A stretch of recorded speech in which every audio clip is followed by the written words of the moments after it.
Hey Gaggle and beyond. Halloween is our Strahdcast anniversary. And to celebrate this 3-year milestone, we are going to be launching a Kickstarter campaign for the second season of our main podcast campaign, i.e., what comes next when we finally wrap up the Strahdcast. On October 31st, we're going to be announcing the title, getting a first glimpse of everybody's new characters, premiering the trailer that we filmed ourselves on a D&D road trip in February of this year, and attempting to raise $5,000 for studio updates in preparation of Season 2. Stay tuned on our social media at Critical Fayle DM, that's Fayle DM, for more updates throughout the month. We are all so excited for what comes next, and we hope you will be too. Take your day with advantage. Look at these poor people. So defeated, so hopeless. How could we ever get through to them? Don't give up yet, Irina. We just need some ideas if we're going to get this town out of the serious trouble it's in. We must create a desperate need for rebellion. Say, why does everyone keep shuffling around like zombies? It could only be Morgantha and her terrible dream pastries. The people can't seem to see beyond getting their next pie. That'll do it. Wait right here. You there, pathetic-looking villager. Huh? You are either closing your eyes to a situation you do not wish to acknowledge, or you are not aware of the caliber of disaster indicated by the presence of a dream pastry vendor in your community. Well, you've got trouble, my friend. Right here, I say trouble right here in Barovia. I'm no culinary expert, but I like to eat, and I ain't afraid to say it. I consider that the hours I spend on a tavern stool are golden. Help to cultivate a strong arm, a full belly, and a keen eye. You ever spot a bat against the night sky after a hearty bowl of carrot stew? But just as I say it takes guts and determination to grow your own veggies, I say that any boob can go to Morgantha and buy a dream pastry, and I call that sloth the first big step on the short road to vampirism. I say first, little nibbles on the neck from a werewolf, then bites from a vampire. You got trouble. Oh, you got trouble. Right here in Barovia. Right here in Barovia. With a capital T, and that rhymes with P, and that stands for pies. That stands for pies. You've surely got trouble. We've surely got trouble. Right here in Barovia. Right here. That old hag is selling you nothing but warm bread filled with lies. They're filled with lies. Trouble! Hey Dungeoneers, thanks so much for joining us for another episode of the Strahdcast. If you like what we do here, remember to follow us on YouTube or subscribe via your favorite podcast app to get notified every time we release new episodes. Thanks again, and take your listen with advantage. When last we left our heroes, reaching the village of Barovia, our heroes were met with a grim scene.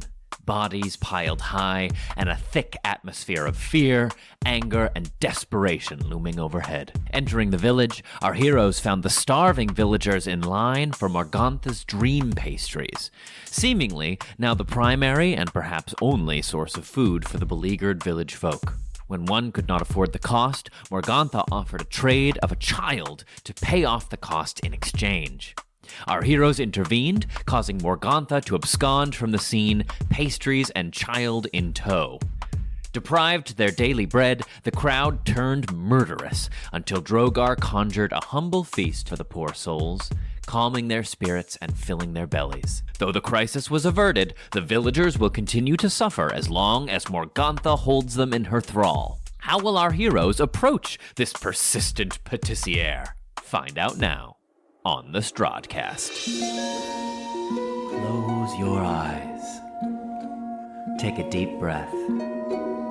Shuffle off this mortal coil and transport yourselves to the far, foggy realm of Barovia. Olaf, why don't you, while I'm caring to these people, would you mind grabbing the champagne de l'Estant that we have on the wagon? All right, now you're talking. It might help to have something fresher than perhaps just ale to wash down. Yeah, I could go for a drink, you're right. But that's not what I'm saying at all. Oh, yes. Yes, I'll share.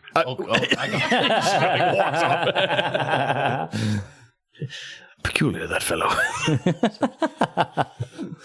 Seems to be some kind of language barrier here. So just procuring some wine to go along. Well, I remember that we had brought wine with us, that we had loaded up wine into the wagon to bring to Barovia because they hadn't had anything. They hadn't received anything from Vallaki. So I think with the Heroes Feast, now they're all fed. right? And they laughed. I don't know, in Drogar's mind or in Ned's mind, there's still some people that are maybe out of doors. Like, I can't imagine that everybody has a place to go home to in the current state that town is in. Maybe roofs have collapsed. Maybe, I don't know. I would imagine that, or maybe even just the old heads or the drunks are around the tavern still. Mm-hmm. So, like, what better than to bring in the wine and give them a reason to divulge secrets or to talk to us about what's been going on the past month, like that sort of thing. Question. Where did we leave off with Morgantha and the dream pastries? Did she run out and then ship off to the windmill? She was peddling her goods outside in sort of the square outside of the tavern, and y'all rolled up and were like, "Hey, lady, show me your permit." And then she was like, "All right, guess we're closed for the day," and vanished. And that's what kicked off everybody's anger in the first place. That's why they started. And she took a kid? She did. She took a kid. She took a kid. A guy was like, "I want some dream pastries, take my kid." So he couldn't pay for the dream pastries, and she and Morgantha said, "Well, just send him back with me. I'll put him to work in the bakery. He can pay off your tab, and then you can take your pastry." We get a sense that she's snatching kids to go work at the thing.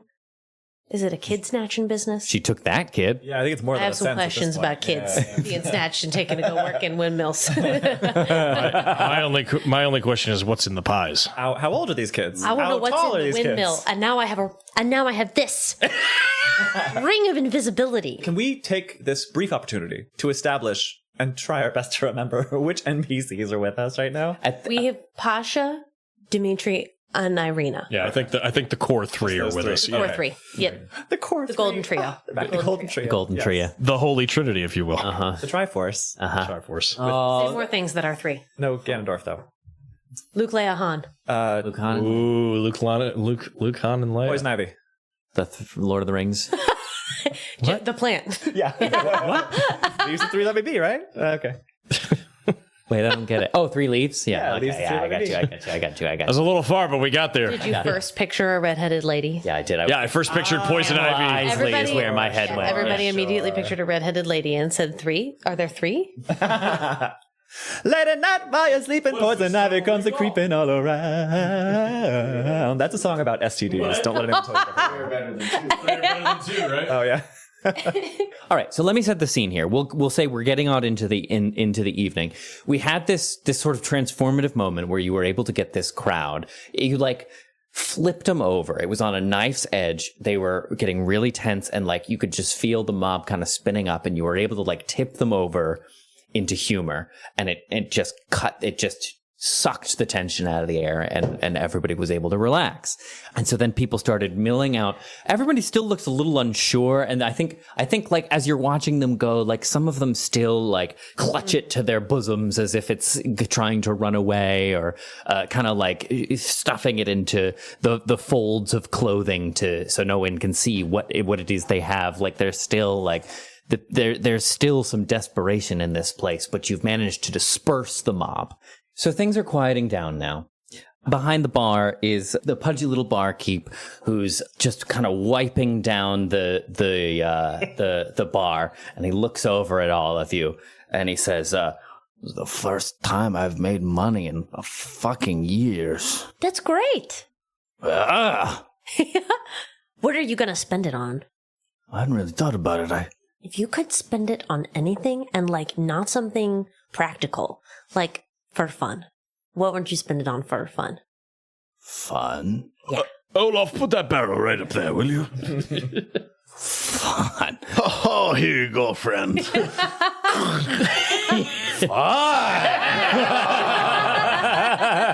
Drogar goes, "Olaf, would you do the honors?" And he hands the hammer and the mallet to you, and it's just He was about to bite the cask and pulls his face away. "Oh, yes, yeah, I'll take care of it." Right. There's a better way to do this. I gotta be square with you. I did not expect such a showing. You lot are on the lips of many Barovians these days, and I am impressed that you have made your way into the city without being so spit on thus far. What do they say about us, friend? Well, that you have brought war to our once peaceful valley. That you have disrupted our very way of life. That's true. That is very true. Sorry about the disrupting your way of life, but I promise that we're trying to make it so that it's just different going ahead.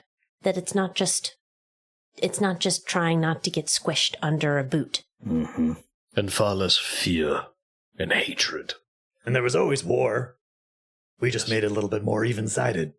Look, you all came in here and, far as I can tell, started making this place your own little kingdom. And if you have the strength to do it, this barkeep is certainly not going to try and stop you. But history shows different doesn't always mean better. I think Drogar will walk over to the Champagne de l'Instant and pour a glass.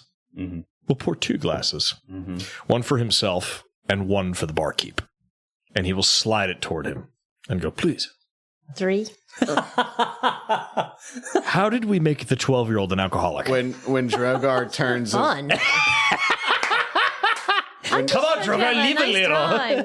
when Drogar turns his back, Olaf will play. Uncle Olaf always sneaks it. Yes. Uncle Olaf He always. does like a little like sly, like puts his Like, hand behind down his- yeah. and just like tucks. Yeah, Cups it and kind of like... Well, and then it just gives Drogar plausible deniability. It's not like he doesn't see it happen. It's just plausible deniability. Officers, I swear, I had no idea the 12-year-old was even in the bar. Or even better, like Olaf like leans against the keg and like puts his body in the way, and it's just like dripping down. Yeah, he goes like this, and then I just put the cup underneath it. Yeah. and then Drogar looks at us and he goes. Olaf goes, "What's that?" I don't know. I'll like up on the stool, and I want to go. I want to sit in front of the barkeep, too. Join the conversation. Yeah.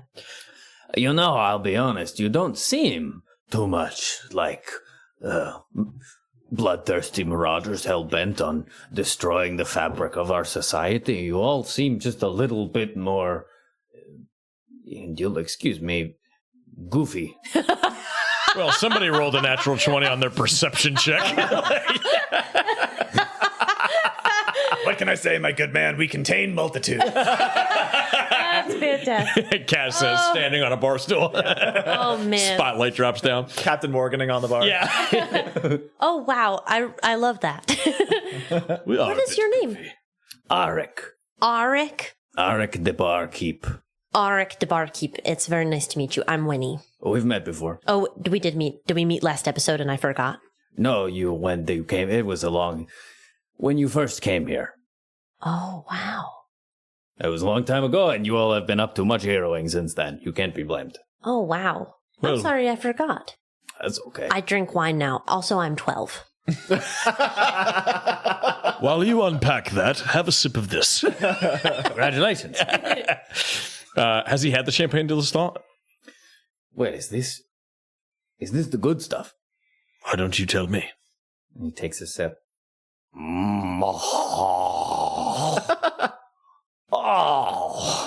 Oh, it really hits you in the back teeth, doesn't it? And you see he like stands up a little bit. Yeah, there it is. Uh-huh. So, tell me then, heroes, what is it that you are doing here? Well, we had heard that there was trouble about. We had heard that people couldn't get a hold of you and that the trade lines were interrupted or something. We just heard that there was stuff going on over here and people couldn't get in contact with you and figure out how to help. Well, Barovia has always been a hard village. The valley is a hard place to live, but this village has always been particularly touched with sourness, shall we say. And after the burgomaster died, there was really no one left to point people in a direction. What did you do after that? Wandered around, tried to go about our normal business, but things started breaking down pretty fast.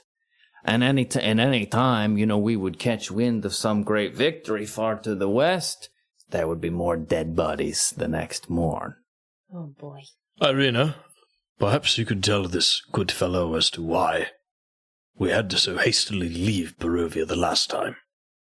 Well, I'm afraid it's rather my fault. I think the reason my father died in the first place is because Strahd was trying to get to me. He sent monsters to avail us each and every night, and the stress, the pressure, all of it. Well, my father's heart was already burdened. Just couldn't take much more. And so I fled. But I'm back now. And I'm not going to flee again. When I left last, I was a girl who knew nothing. I learned only what propriety intended and what books could teach. But I've seen more of the world now. I think I'm ready. I'll not abandon this place again. And tactically, she was at high risk, being the next target on the list. So we took it upon ourselves to whisk her away. As far as we could, at least. Well, shit, princess. I mean... Fucking love that. Fuck, I love that line. Oh, God. I'm sure there are people in this village who will blame you, but won't be me. Caught at the center of the tempest of his eye is a fate worse than most. We all have our battles. Mine is to keep this fucking place open. I have a question, Arik. I wonder if you know the answer. So while we were in line and we were seeing about the dream pastries, we saw a guy who couldn't afford a pastry, and so he traded his son. Mm-hmm. Is that happening a lot? Becoming more and more common as people get more and more desperate. Is it often like kids? It's always kids. It's always kids. Do you know like how much it has happened? If not, that's like totally fine. But hard to say, but I've seen it. I've seen it. 3, 4. Do they come back? Sometimes. Oh, jeez. Oleg and Kasle, their boy, went off to work at the mill. Never came back. When they went and confronted the pastry woman, all she said was, "Can you blame him for not wanting to come back to this shithole?" This pastry witch. Manipulation is a fine tactic. Ugh. Especially on the young. I mean, he's not wrong. People, if they get a shot to get out of this place, don't often find their way back. I'm still so nervous about what's going on over there and what's going into these pastries, and I feel like I really want to get eyes on it. I really want to go see what is up. And if we need to do a sneak, I have my new ring. I can't get over the fact that I keep feeling like you're giving me a rude gesture. I should be doing the thumb. Yes. Yes. But, Arik, perhaps you can tell us more about the mill. What is it used for? Is it a hideout? Does grain truly come from there anymore? Well, before the coming of the devil, as I understand it, it was owned by some rich family in Vallaki. We would send the wheat from our village to the city, and it would be processed there. But I don't know, ever since the fog came, the Morgantha woman has made it her claim. I don't know much about it other than that is where she makes her pastries, which everyone is so endeared to. Have you tried the pastries? Me? No. Never? No, my vice is the blood of the vine. Ah. But plenty have, and I'll tell you, people, they eat those pastries. You can see it. You get that pastry stare. Pastry stare. If you look at Kaz, you notice he's sort of looking off into the Right eyes, her eyes twitching. Yeah. That pastry stare? Poor wretches. They get lost in a dream that seems more real than real. When they're awake and walking around, even? It's not just like you have nice dreams when you go to sleep at night. Well, no, but then they're miserable and they're just waiting to get back to the dream. Oh, that's so bad. I have a question. Okay. So, when Strahd is like, we're causing bad stuff to happen, would he, like, do bad stuff to this town, like, straight up do bad stuff, like send in a bunch of werewolves or something? I'm like, while we're here, is he gonna try and do something bad, and what should we have eyes on? What's his go-to if he wants to terrorize here? Well, it's rare that our Lord Shitheel will deign to come down himself. Most of the time, it's some monstrosity or the other. If we're lucky, he sends his brides. Oh, yeah. Okay, well... He's running out of monstrosities. That's right. He might be tapping into his secret weapons more than he should.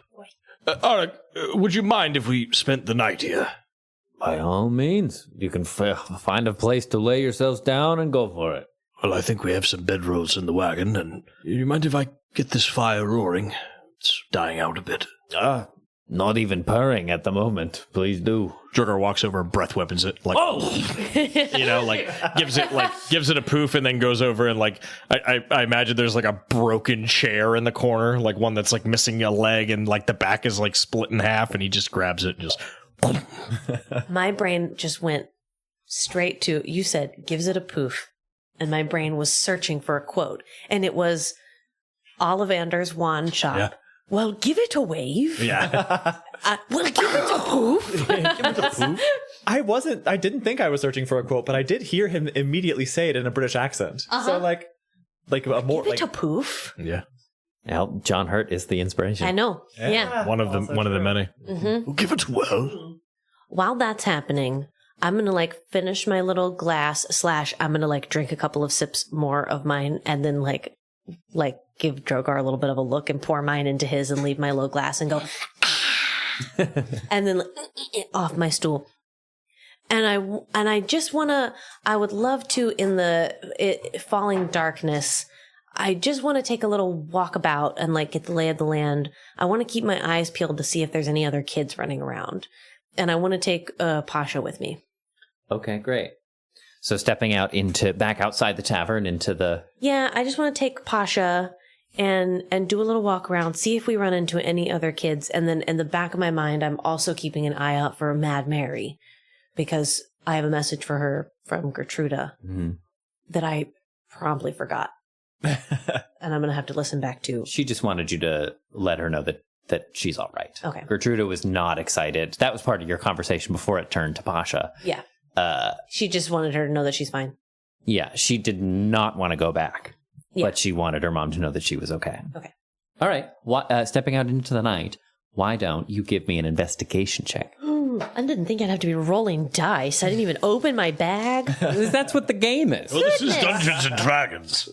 I think too, while Winnie and Pasha are doing that, when I see them exit, I like drain my mug. Only one mug for Olaf tonight. Okay. And then I'm gonna try to just climb on top of the inn and just get like a eagle eye view. Yeah. Okay, great. What was that investigation check? 4. 4, huh? Woof. 4. 4. How little can I give you for 4? Can't find Pasha. So with a 4, Pasha's gone. Pasha's gone.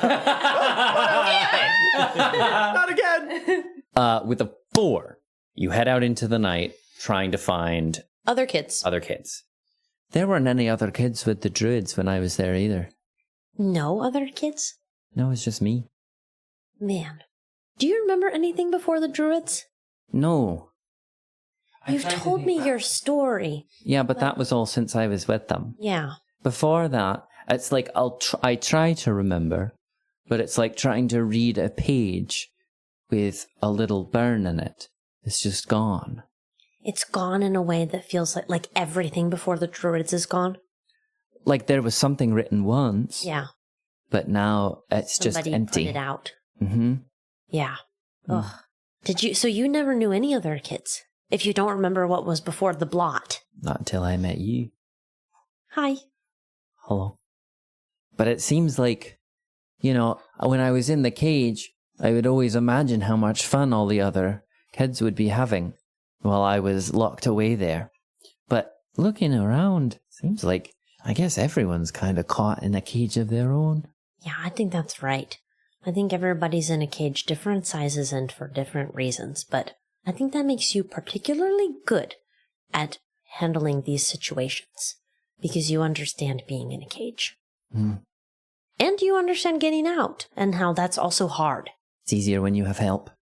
Yeah. Look! And he points, and there is you see a child with mousy brown hair, wearing a long kind of cut up, stained linen shirt, kind of creeping along the side of a building. And as you both look, he clocks you both. And takes off and runs down an alley. Oh, hey, wait! Well, should we go after him? Yeah, I want to see what he's up to. I want to see where he's going. I want to ask him about stuff. Yeah, we're going to run. Great. You head there, turning the corner down the alleyway. You freeze in your tracks. there's an enormous, mean-looking dog as you turn the corner. Immediately, like, ears go up, huge head swivels towards you, and begins to growl, and like those like driplets of slobber kind of go from the corners of its mouth. I think after all we've seen, we come around a corner, I just freeze and like put both hands up.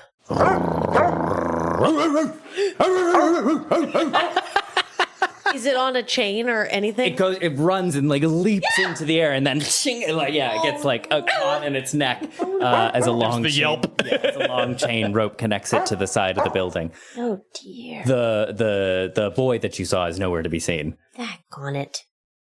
Let's get away from here. Well, hang on, should we just let him go? Maybe.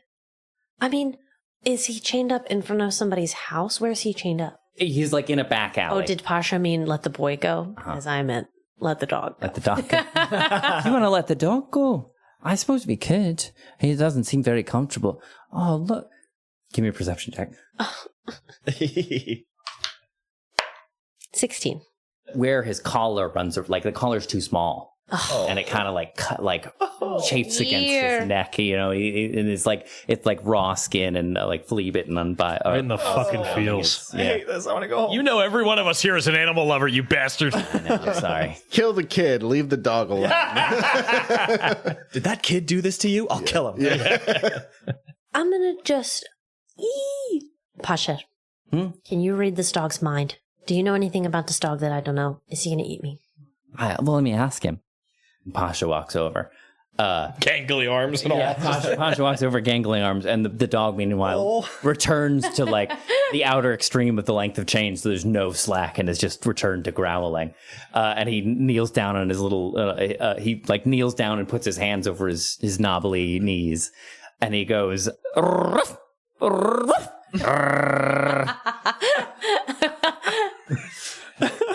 the dog says.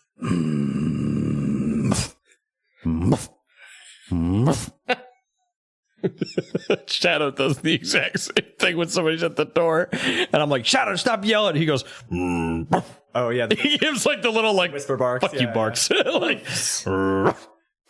He says if he wasn't chained up, he would eat you, but I don't believe him. Oh. Can he understand me if I talk to him, or you can only talk to him special? I can talk to him special, but I could give him a message if you like. Okay. Can you tell him, sweet puppy, please don't eat me. I just want to make your neck feel better. Inside every Pasha are two wolves. One we've seen, the other turns out is a Chihuahua. it's a Pomeranian. Yeah. And the dog just gives another low guttural growl. He's in a cage of his own. We should let him out. Okay.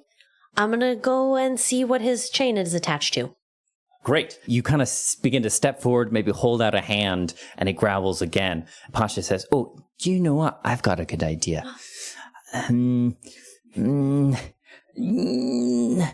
Loyalty, smell everything, and go! And he pops into a dog, into a... What type of dog is it, Trevor?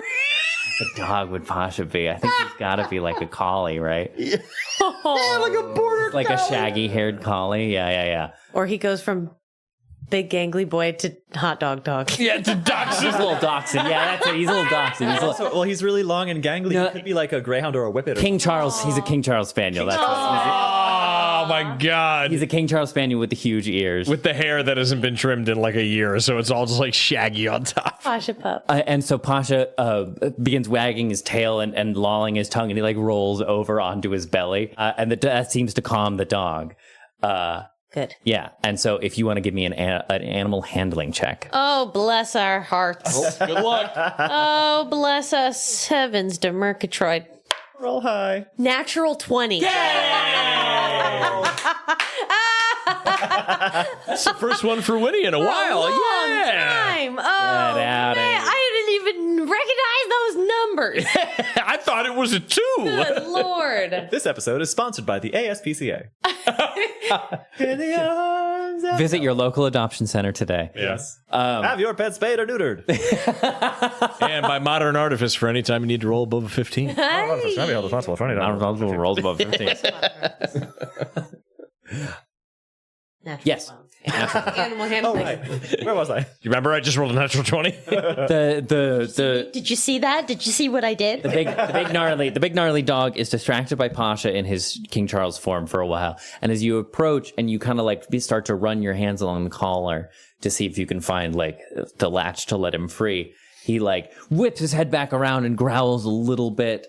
And yeah, you maybe jump back a bit in surprise, but then he swings his head back to Pasha and then back to you.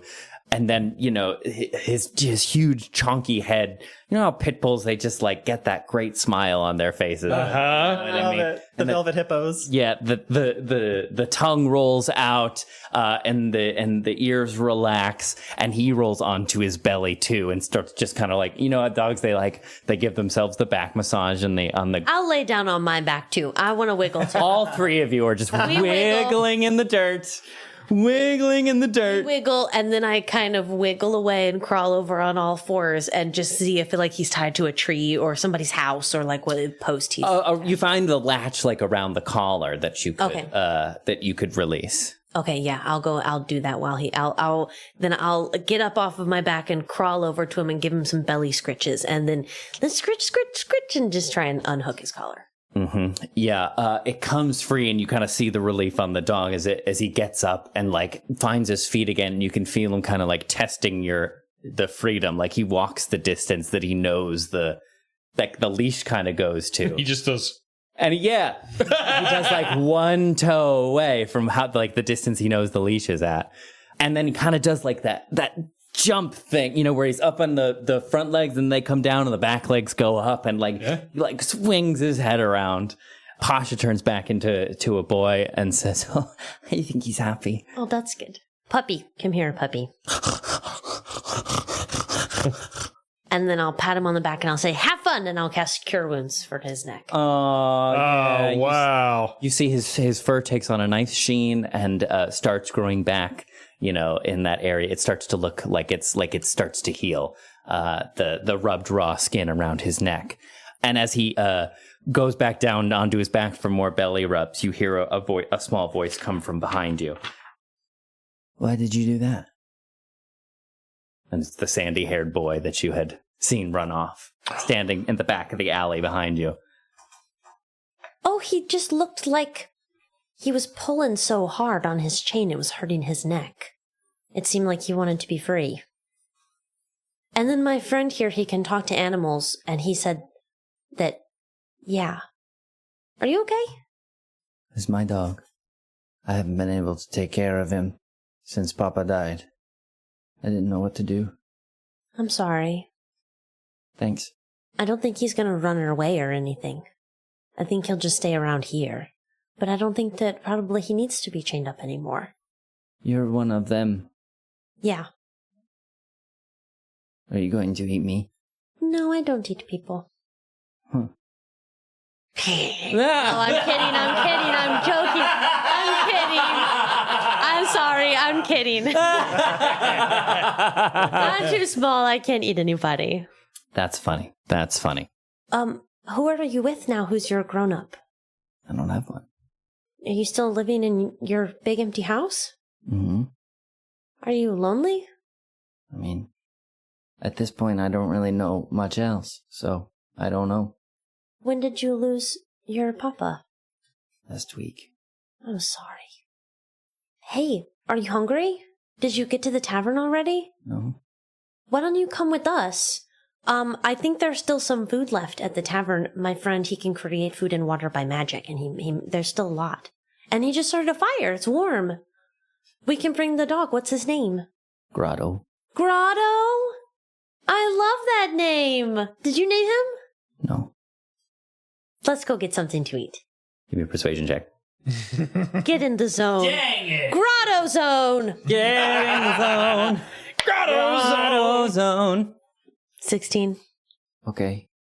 Okay. What's your name? Harkus. That's a cool name. I'm Winnie. This is my friend Pasha. Hello. Pasha can turn into animals. Do you want to ride? I can be a dog too. Do you want to see Pasha turn into a dog? Okay. Okay, Pasha. Okay, here I go. And he turns into the spaniel again. and starts like sniffing Grotto's butt, and Grotto returns in kind. I'll go pick up Spaniel Pasha and put him in Harkin's arms so that he's holding little Spaniel Pasha. Wow. Come on, Grotto. And then I'll start marching towards the tavern and leading our whole merry band. Grotto has not a care in the world. Great, we've adopted. So you're marching back with two more strays. Down. 2 more strays. All right, cut to Olaf. What were you after? I just wanted to get like, oh yes, up on the top of the yes, up on the top of the tavern. See if anything's Great. funny's going on, or Like Princess Mononoke, you're on top of the barn looking over the. yeah. Great. We gotta start restencing some other Ghibli get in movies. danger. See if anything sketchy's happening. Why, that's the best one. Stepping out into the night, you kind of see Winnie and Pasha trailing off for their mission. Great night for a climb. Yeah, why don't you give me an athletics check to scale the side of the building here? Oh boy. -2 because he's drunk. I only You only had the one. He specified only the one. I learned. Better climber after just one. That's it. One gives him a +2. 2, forget about it. I learned from the fight with the slods. Too much is too much. What was it? Athletics? Athletics, please. 15. Yeah, you hop from an awning to a windowsill to a low roof to the upper roof. You scale the building without too much trouble, and you get up there. The village seems, as we're getting into evening, maybe like just the last gasps of the gray of day is starting to disappear behind the mountains. The village, like up there, like it looks pretty destitute. You can see most of the buildings have collapsed roofs or closed shutters or are dilapidated in one way or the other. Very few people mill about, even fewer like candles are lit in the windows. Most of the houses are very dark. What sort of activity does exist is clustered in just small little points across all that your vision can see. People kind of like banding together into tiny little groups for safety. But a lot of the village seems like just mostly abandoned. Give me a perception check. 18. Things seem pretty quiet in the village. And then bringing your view up to sort of the horizon, you see off in the distance, looming up over the village, you see Castle Ravenloft. Also, most of its windows darkened. Far in the distance, you see the slowly turning arms of the very windmill, which you passed on your way here, and you can see a couple of lights beginning to flick on from the far distance. Ooh.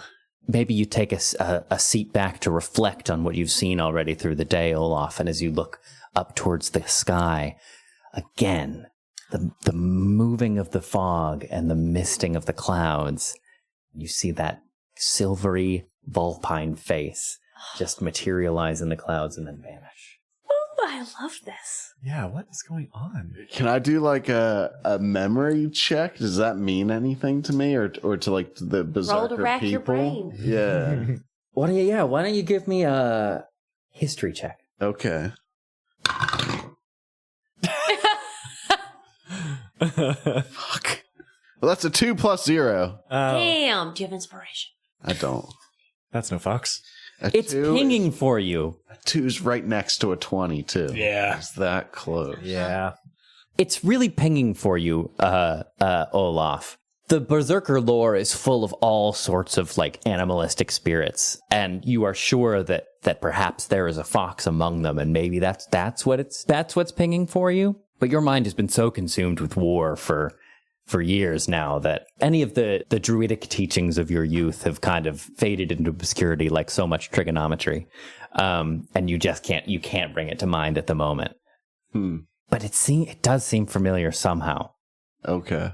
So yeah, I'll sit on like the roof and just take some time to mull it over and just keep an eye out on the town, but just kind of take a little time to myself. Mm-hmm. Yeah. You're not used to being around this many people for this long. Mm-hmm. Anything else for the night, or do we want to kind of close it down? Kaz does want to just like sip on a little mug of ale or a mug of the wine and A flagon. and she'll just kind of sidle on up to to Irina, wherever. Oh, yes, of course. Yeah. Yes, pull on that thread. And at first, I just want to try to see what's on her face. What story is her face telling me? Sure. How was it? So as you... Sorry. Goodness.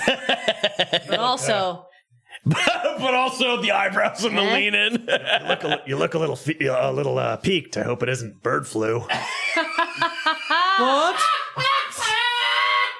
What do you mean? Why would you say that? Dimitri is at the other end of the counter.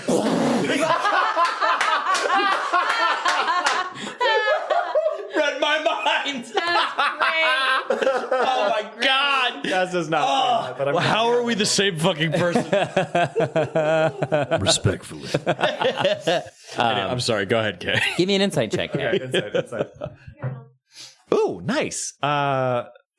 17 on the die for an 18.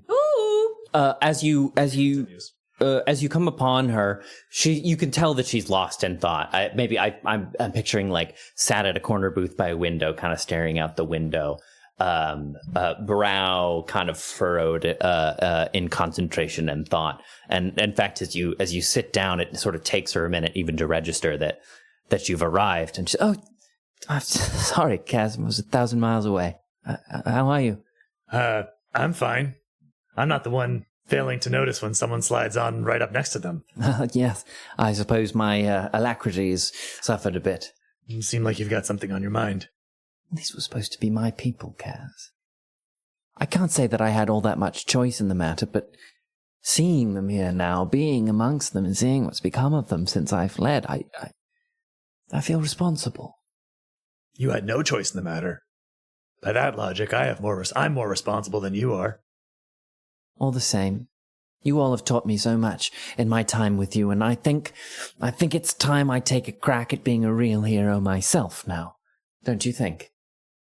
I think you might be right. And what's more important, I think the timing is right. Because you wouldn't have done these people any good as their leader from being locked up in a room in Strahd's castle. Or if these people were all dead. So, hey, we're already off to a good start. You think I can help them now? I think you can start right now. Recognize anybody? And she looks around. Well, naturally, of course. We need to start making friends. We need to know the people who we can trust. And who are more likely to trust us.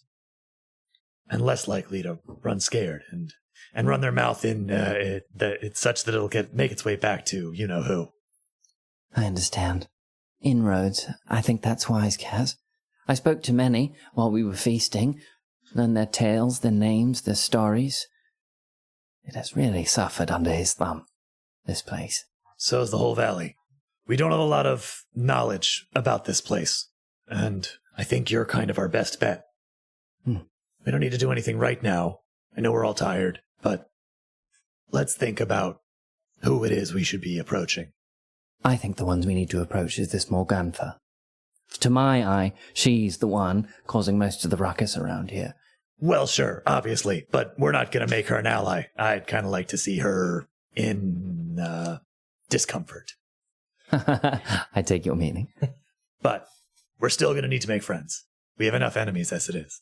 Face friends first, then we can face down our foe. Order of operations isn't quite as important. You know I love to crack some skulls. And hers looks particularly crunchy. So I'm okay with doing it that way first. But, I just want you to be thinking about what comes after. No, you're right. Like the barkeep said, different isn't always better.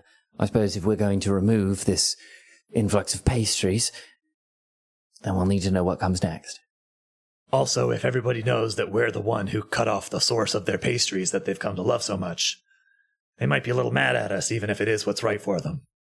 Only too true. In such case, it would be best to have friendly relations already. That it would. Speaking of friendly relations. Respectfully. You're right, Kaz. All right. There's still a little bit of time left in the day. I shall continue to make my rounds. Sounds good. Thank you, Kaz. Birds of a feather and all that. What? It's a saying. Birds of a feather flock together. Oh, yes. It is. It is an expression. It is. Yeah. Okay. The doors fly open. I brought friends. Oh, for the love of Tyr! Yeah, that's perfect. That's perfect. Okay, great. When he pops in, we can bring the night down there and wake up the next morning, unless there's anything else anybody wants to do. Long rest. Oh, right. Maybe. Yes, long rest. Yes, morning breaks. I think the situation here is you literally were like sleeping in the like booths, you know what I mean? Like in the tavern. Sure. I mean, I guess, well, if it's a tavern, I guess that means it has rooms for rent, doesn't Yeah, it? but they're probably all. I bet they all. Well, if they're in shambles, I mean, it's all good if they're in shambles, but I think we took our I bet they all bedrolls and look kind of like, put them around the fire. I just like the imagery of that. Yeah. Yeah. So we're a little Like, down I home. mean, I know we talk about Baldur's Gate a lot, but it's like in Baldur's Gate when you see they set up camp inside somewhere, like I an love old church that. or whatever. Yeah, I was gonna say, I bet all the rooms in this inn upstairs look like the damp room from Hellraiser. Yes. You know, like absolutely. Yeah, there probably are rooms, but like the sheets are totally moth When eaten has a and wet. traveler And come through to, Yeah, right.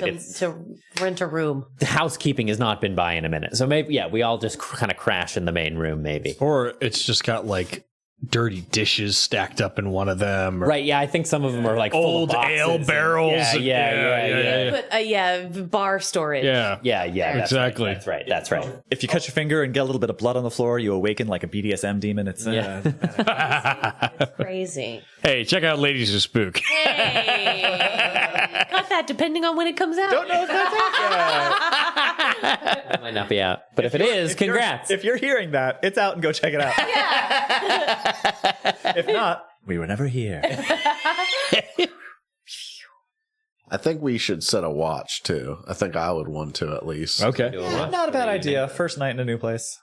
Drogar allows himself to be in his cups. He has like, and I don't mean like hammered like the party, right? Like I think. Why like, do you look at me when you say that? Because there's one episode that comes to mind where you and I were reckless, and it was great. I love when you throw an arm on Tyler, you're like, not like that one time. And it's kind of like in character. It's like, oh, remember that night? It's like, I remember. Olaf, do you remember that one time? Not like that one. Like that one time. No, but I think he's like kind of like old man in the sea drinking. Like he's kind of had a couple of drinks and he's by the fire and All right, so Drogar gets to sleep in. Olaf double watches. Black eyes like a doll's eyes. 12 men went into the water, 4 came out. I gotta watch that movie again. With Kay. Great. So watch be set. This is a pirate reference. The watch be set. The watch be set. I would have great fun being pirates with you Oh, all. we would have a great time. For what it's worth. I want to be the one-eyed guy from Pirates of the Caribbean. Eye. You're like, no, that one, grab it now. One that's made of glass. It's made of glass. This one splinters something awful. Stop rubbing it. Stop rubbing it. You're making it worse. All right. Anyway. The watch, the night passes pretty uneventfully, except Olaf will say that you're still on watch, like as the small hours of the morning start to come, and you can you start to hear maybe like a little bit of rustling and movement outside as like the farmers are beginning to get up to start their day, and you see also on your watch Irina up really early. Fully dressed and ready for the day, and she's kind of like pulling a cloak up over her head as she moves across the bar floor, going to the door. And she sees you, and oh, hello. Morning, lass. On Kaz's inclination, I thought I might do a turn about the town, talk to people, see what their lives are really like. I think that's a good idea. Would you like some company? Well, that might be nice, actually. Can I tell you something, Olaf? Of course. Being back here is very, very strange. What is all this for, what is everything that I've learned for? I can dress a dinner table. I could dress a bride to the nines. But what is that any good for amongst these people? I feel this pressing responsibility to do something for them, and yet so dreadfully ill-equipped. Sometimes I find just one little thing will make a difference. One little step at a time. Always a good way to start. All right. Mine shall be the step out the door. And perhaps, yes, my confidence would be built a bit with some company. I'm right behind you. Thank you, Olaf. Shall we? Oh. And yeah, he just nods his head and quietly follows. Oh, I love that. That's very sweet. So I can embroider, but I can't darn. I can arrange cut flowers, but I can't grow them. If something had a function, if it was meant to do something, it wasn't considered suitable. Ada Monroe, very Irina. yeah, I get off that. I didn't even think about that. That's great. Anyway, that's so sweet. I love that Olaf going and Olaf and Irina. Showing Irina about town. That's great. That's a pairing we haven't seen a lot of. Olaf puts a gentlemanly arm out. Yeah. Oh, that's great. A beefy gentlemanly arm. The rest of you begin to awaken, and upon doing so, you will notice that Olaf and Irina are not present, but the night has passed peacefully. Can we say that Harkin and Grotto also took shelter in the tavern? Sure. I don't see why not. Yeah. And we're going anywhere else. Yeah. I think Drogar will wake up and we'll come downstairs and we'll cast Create Food and Water. Cure headache. Mm-hmm. Cast Cure Headache. Can you teach me how to do that? Can you teach me how to do that so that I can help? She says as she Googles. Do you have it in your spell list? Is that a peace cleric spell? I mean, if it's a cleric spell. It is a cleric spell. Then I can prepare it. It's a 3rd level spell. Show me what you're doing. I won't know how to do it today, but maybe I can know how to do it tomorrow. DM, correct me if I'm wrong. I think when teaching it to you, you'll start by multiplying small amounts, and then as you learn it more and more, and the more you progress, you're able to multiply. That's good. Great. Start by multiplying what's already there, and then Great. you can learn. Right, because like what Drogar is doing is he takes a piece of bread and he cracks it off and he puts it on the table.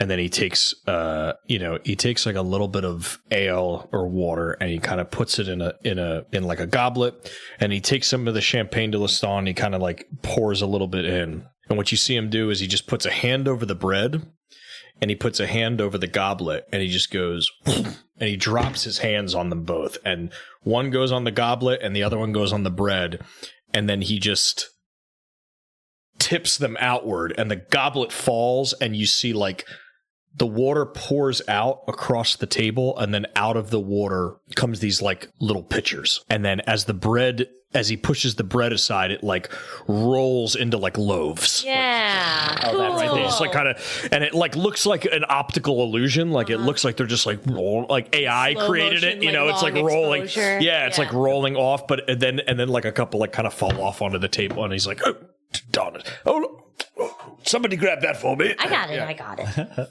So that's essentially what he's doing. Is he's like he pushes it, and like ale just kind of like. As you're, Or I think it has to be in. I think it has to be in containers. So I think what he'll do is he'll line up like all the goblets, right? And then as he knocks that one over, all the goblets, they like swell as the water goes across the table underneath them. That's cool. As if being drawn up from the table into the goblet. Yeah, and it like fills to the top, and like you can see it like kind of spilling over like a little bit. Right, that should be enough for this morning. I start practicing just like making little chunks of bread. Right, the goal is not to imagine what is there. The goal is to imagine what could be there. That is the real magic. The stronger the imagination becomes, the more that your god will be willing to amplify the potential for there to be more food or more water. And remember, the food and water is not for gluttonous reasons. It is to sustain your followers and the people that need it. That is the most important thing of all. You see, I tried this trick once when I was at a party. Oh, boy. A very long time ago. At that point, Arik the barkeep comes out. He's like Kaz is still asleep, but she snores louder for some reason. yeah, groggily shaking the sleep from his eye. He comes out to the bar, pulling a rag from his pocket and like spits onto the bar and starts wiping it down with his rag. And he says, "Oh, good morning. You're all still here. Good. Oh, looks like some of your repeat customers are back." And as you peek out the window, Drogar, as you finish like preparing the food, you peek out the window and you see people starting to gather. Cut 2. We'll do Irina and Olaf amongst the folks. So you set out, you're walking amongst the town. There's not a lot of people out. It's creepy. There's you thought you were creeped out by the amount of people in Vallaki, Olaf, I think. But now being in a place that should be full of people and isn't is even worse. You know what I mean? Yep. But you come upon like just a grouping of folks, and you can see like at the edge of town, out in a field, like beginning to like sow some seeds, like farmers about their business.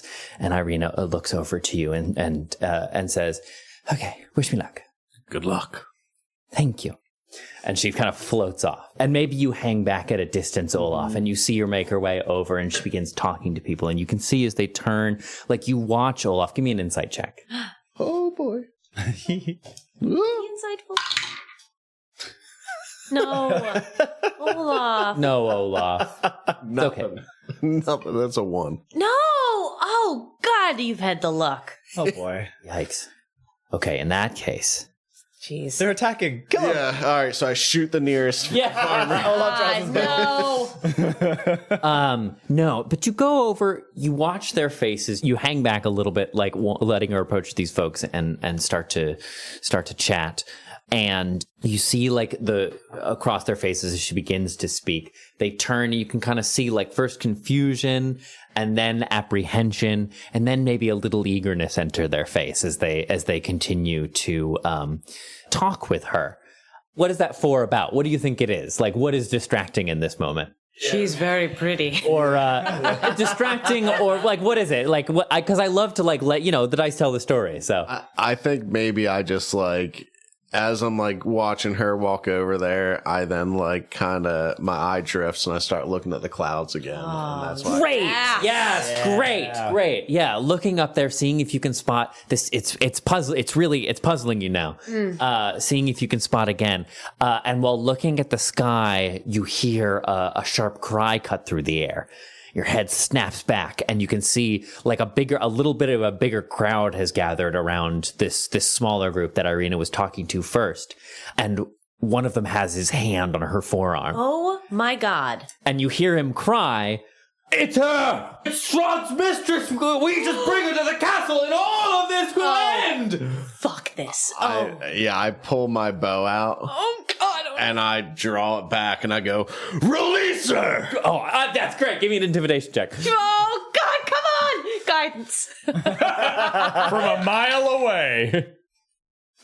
Did you nat one? Another one. No! God almighty. It's this fox is fucking him up. Something's wrong. Yeah, he's distracted. He's all foxed in the head. This Barovian man who has grabbed a hand on Irina's forearm. He's like very tall, kind of square headed. His head just kind of flows right into his shoulders. It doesn't like sloop to a neck at any point. And he's got like a uniform, just like bowl cut of stubby dark hair around his head. And he whips his head around as you cry, and he sees the arrow pointed right at him.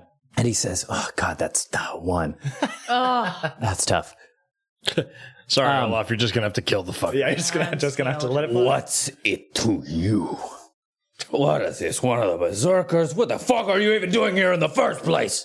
I brought you wine. What the fuck are you doing? I'm so scared. I'm scared. It's not the word. Scare out. I'm trying to save all our bloody lives!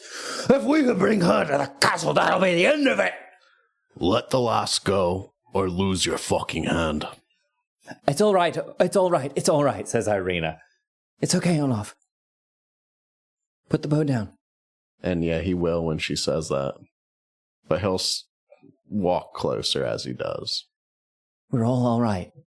And he like looks back to her. And you can see his grip, like he still has hold of her arm, and she's being very, like, just standing, like, stock still. If I really thought it would help you for me to go there, I would go with you. I mean it.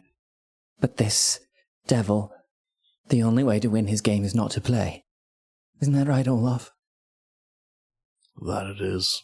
You can take me, but I guarantee you'll end up with your head on a spit, or your family murdered, or something entirely disconnected just because you got in the way. But if you let me go, then there needs to be no violence. And I, and my companion here, Olaf, as well as all of us, will bring some relief to this town. That's why we've come back, to help. Isn't that right, Olaf? Aye.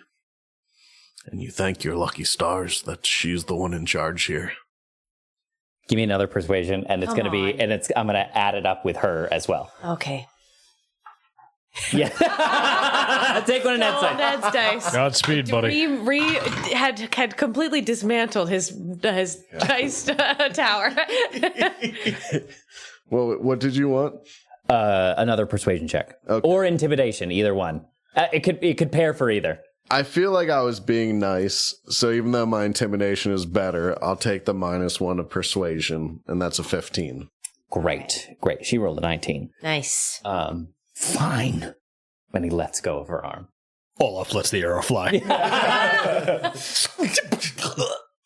He looks at you, Olaf. All right, I'm going.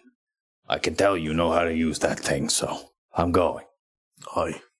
And he walks off. And Irena kind of moves away from this crowd of people and back over to you, Olaf. And she says, good to get to know you, Olaf. Yeah.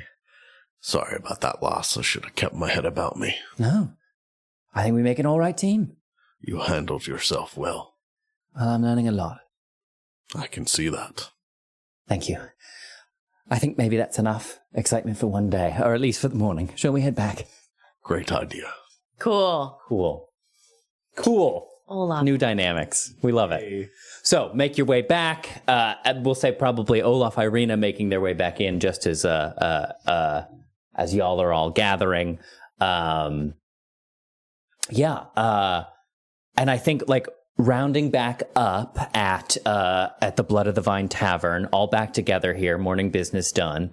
I think Irena moves to all of you and says, well, I went out this morning and spoke, much as you suggested, Kasle, with many of the farmers who are about their business early. I thought I might catch them at the top of their day. I knew it was a good idea. The most backbreaking part of their day. All of them either know someone who can't quit the pastries or have a child who's been taken to the mill to help make them. It's all they talk about. It's all they can think about. Do you know how often does she come with the pastries? Is it every day? Every day. Every day.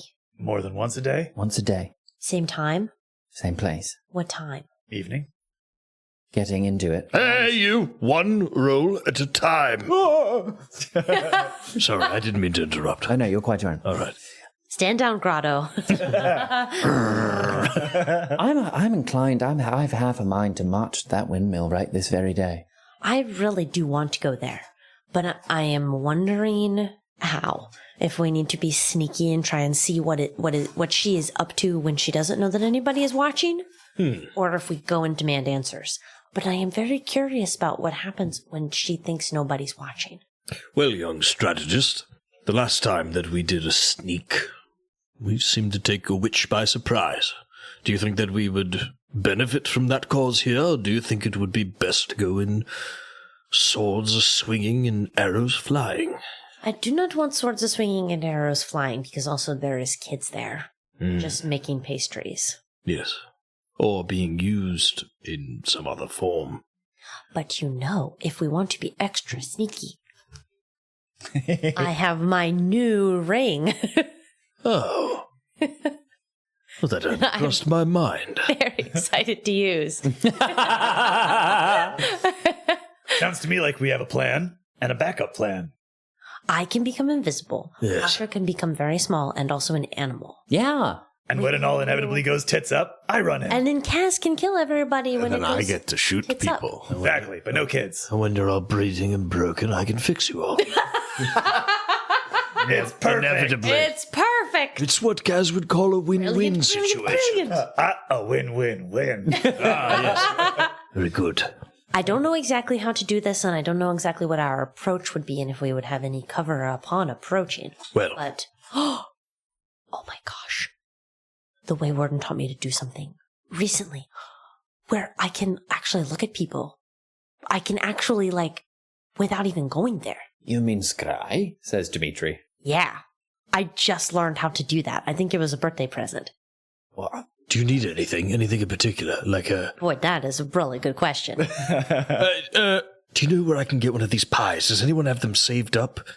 Does anybody... Who are you asking? The bartender. Arik? Arik, do you know if there's crumbs, anything, a tray? Not of the pies themselves. I mean, they don't last very long once people get their hands on them. You're looking for maybe the tins? They're everywhere. Yes, perhaps one of the tins. Find the dumpster. Drogar will walk out into the street and kind of look for like the tins or the scraps outside of somebody's house or like, you know, something like that. My God, this town is littered with cigarette butts. That's amazing. Yeah. It doesn't take long. Like, there are bins overflowing with, like, just the little tins that these pastries. So like I'll grab one of the tins and kind of look for the crumbs or the scrapes of it. And we'll, I mean, I hope they're not all like licked clean, but they might be. And he takes one of the tins and will bring it back to Winnie so that she has like something that connects her to who she's going to attempt to scry on. Scrying 5e. So there are major components for this, which is, I'm curious about, Trevor. How much you want to... It's a diamond dust you need. It's a focus worth at least 1,000 gold. Yeah. You need the surface is the key, because it's like the pensive. You know what I mean? I need a fancy surface. You need a thing. Mirror. It's like the mirror in Beauty and the Beast, the one that he... Olaf is like, I've been carrying around this fancy ball for a while. My God, Olaf, where did you find that thing? Thought it was useless. Yeah. I just thought it was pretty. Yeah. So we would have to find one. If you were in Vallaki, like, there were like silver mirrors in like Lady Wachtre's mansion, maybe something you could find. Okay. Even in Kresk, we could probably find something up in the Abbey, Okay, you know? cool. There's also, I mean, Mad Mary had a townhouse. Goodness. Oh, boy. Oh, Jesus Christ. I've literally... Boy, he said that on fucking I purpose. know. I'm like, never mind. I never wanted to scry anyway. Why don't you walk into the death I need this ring. It's your birthday. You can scry if you want to. I did There it one, is. guys. That's I did the one. episode title. It's my birthday, and I'll scry if I want to. Oh, If I man. want to, you would scry too if he's looking at you. Okay, well, shoot. The Wayward did not tell me all of that. Drogar comes back in with a tin. Oh. Stand by. All of your tremendous talents notwithstanding, if we really want to strike at the heart of this and find out what happens beneath the arms of that old windmill, I think we have to go to Alboninder ourselves.